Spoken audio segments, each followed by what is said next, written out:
চিপাঝাৰত এতিয়া বনৰীয়া মহৰ সন্ত্ৰাসে আসলে ত্ৰাসিত কৰি তুলিছে চিপাঝাৰৰ কুৰুৱা অঞ্চলত আৰু মই বৰ্তমান সামগ্ৰিকভাৱে কুৰুৱাত উপস্থিত আছোঁ আৰু কুৰুৱাত ক'ব লাগিব যে আজি বিগত কিছুদিনৰ পৰা বনৰীয়া মহৰ যি সন্ত্ৰাস সেই সন্ত্ৰাসে আসলতে সাধাৰণ জনতাক ভীতিগ্ৰস্ত কৰি তোলা পৰিলক্ষিত হৈছে মই সামগ্ৰিক সেই পৰিৱেশ দেখিছোঁ এয়া হৈছে কুৰুৱাৰ এখন যি পথাৰত উপস্থিত আছোঁ আৰু প্ৰায় 30টাৰো অধিক আসলতে বনৰীয়া মহে ক'ব লাগিব যে এই অঞ্চলটোত আজি কেইবাদিনৰ পৰা অসুবিধাৰ সৃষ্টি কৰি আহিছে যাৰ ফলত আসলতে খেতিয়কসকল পথাৰত কৃষি কাৰ্যৰ পৰা বিৰত থাকিব লগা হৈছে ক'ব লাগিব যে এই শাওণ মাহৰ যি আসলতে খেতি সেই খেতিত আসলতে এই ইয়াৰে যি স্থানীয় লোকসকল নামিব পৰা নাই আৰু মই ভুক্তভোগী কেইজনমান কৃষক বন্ধু আছে মই কথা পাতিবলৈ চেষ্টা কৰিম নিশ্চিতভাৱে ক'ব লাগিব যে চিপাঝাৰৰ যি কুৰুৱা অঞ্চলত আজি কেইবাদিনৰ পৰা দেখা পোৱা গৈছে দাদা কি ক'ব যে আপোনালোকৰ সেইফালে চাওক হয় আমাৰ কুৰুৱাত মানে এই বনৰীয়া মহৰ প্ৰায় 30টামান মোৰে ইয়াতে প্ৰায় 7 বিঘা মাটি একেদাগে আছে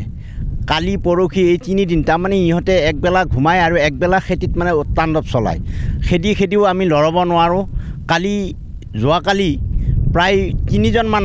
ডেকা বন্ধু লগ লাগি হয় আঠালৈ খেদিলোঁ আকৌ ঘূৰি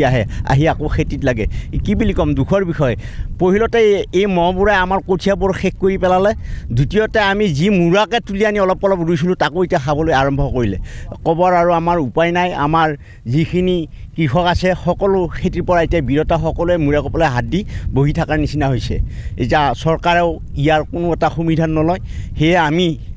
চৰকাৰক আমি বিশেষভাৱে অনুৰোধ কৰিছোঁ তেখেতসকলে ইয়াৰ যাতে আমাক প্ৰতিষেধক কৰে তাৰ বাবে আমি তেওঁলোকক সেৱা ধৰিছোঁ কৃষ্ণ আপোনালোকৰ ওচৰতে এটা বন বিভাগ আছে বন বিভাগৰ কাৰ্যালয় আছে হয় বন বিভাগৰ কাৰ্যালয় আছে যদিও তেওঁলোকৰ হেমাহি আহি মাথাউৰিৰ পৰা চাই যায় ক'ত আছে মুৰ্গীকেইটা কি কৈছে এইখিনি চাই যায় তেওঁলোকে কোনো এটা হেৰি নকৰে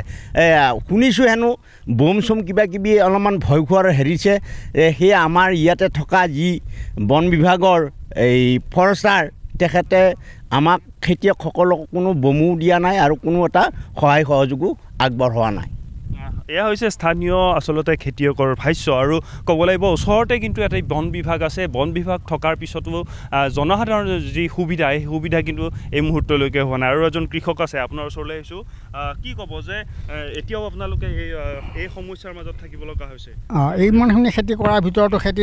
খেতি খাব পৰা নাই সেই ৰোৱাবিলাক শেষ কৰি পেলাইছে তেওঁলোকে আহি নিজে চাইছে তেওঁলোকে চাই পেলাই তেওঁ নিজে ক'ব গতিকে আপোনালোকে কিবা সিদ্ধান্ত এটা লৈ লওক গতিকে আপোনালোকে মূৰখিনি ওলাই লৈ গুচি গ'লে আমি কুৰুৱা মানুহখিনিয়ে খেতি কৰি খাব পাৰিম গতিকে আমি কুৰুৱা মানুহখিনি খেতি কৰি খাম কেনেকৈ কি কৰি যাব নোৱাৰি থ'ব নোৱাৰি গাড়ীৰে মূৰ খেদি আছোঁ আমি আৰু ৰোৱাবিলাক গোটেই শেষ কৰি পেলাইছে তেওঁলোকে আহিছে আহি তেওঁলোকে নিজে চাই তেওঁলোকে আপোনালোকক কি ক'ব লাগে ক'ব পাৰিব আমাৰ পথাৰত নামিব পৰা নাই কোনো খেতি কৰিব পৰা নাই মূহৰ পৰা খেতি কৰিব পৰা নাই পথাৰত নামিব পৰা নাই গতিকে আপোনালোকে কি কৰে আপোনালোকে নিজে সিদ্ধান্ত কৰক আহি আমাৰ উপায় নাই চৰকাৰলৈ কি আহ্বান জনাব দাদা কি ক'ব চৰকাৰলৈ কি হয় আমি চৰকাৰক এইটোৱে সেৱা ধৰিব বিচাৰিছোঁ যে আমাক এই বনৰীয়া মহৰ পৰা আমাক কেনেকৈ পাৰে অলপমান সহায় সহযোগ কৰি আমাৰ এই দুখীয়া দৰিদ্ৰ কৃষক বন্ধুসকলক সহায় কৰে সেয়েহে তেখেতসকললৈ আমি বিনম্ৰ অনুৰোধ জনাইছোঁ তেখেতসকলে কি প্ৰকাৰে পাৰে এই মহখিনি খেদি ইয়াৰ পৰা আমাক খেতি কৰাৰ কাৰণে সহায় সহযোগ কৰিব বুলি আমি আশা পালি ৰৈ আহি নিশ্চিতভাৱে আমিও আশা প্ৰকাশ কৰিছোঁ আৰু ক'ব লাগিব আকৌ পুনৰ মই সেই দৃশ্য দেখুৱাবলৈ চেষ্টা কৰিছোঁ কিছু দূৰতে আচলতে আমাৰ পৰা কিছু দূৰতে আচলতে এই মহৰ যি